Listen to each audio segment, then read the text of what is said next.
ভিডিওর শুরুতেই বলছি, ছোট ছোট ভাই বোনদের এবং গুরুজনদের জন্য এই ভিডিওটি নয়। তোমরা প্লিজ ভিডিওটা স্কিপ করে যাও। এই ভিডিওটা প্রথমে দেখো, তারপর আমি কিছু কথা বলছি।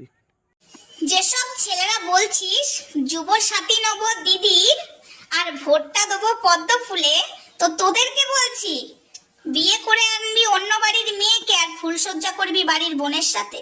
এই মহিলার নাম কি এবং বাড়ি কোথায় আমি জানি না, কিন্তু ইনি বলছেন যে যে সমস্ত যুবসাথী পাওয়া ছেলেরা তৃণমূলের টাকা নিয়ে বিজেপিকে ভোট দিতে চাইছে, তারা নাকি বিয়ে করে আনবে অন্য কাউকে আর নিজের বোনের সঙ্গে ফুলসজ্জা করতে চাইছে।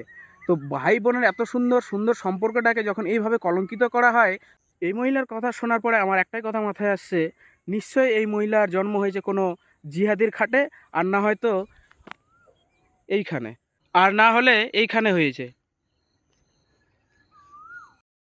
চটি চাটারও একটা লিমিট থাকে। চটি চাটতে চাটতে এতটা নিচে নেমে গেছেন যে ভাই বোনের মতো একটা সুন্দর সম্পর্কে কলঙ্কিত করতে মুখে বাঁধলো না আপনার।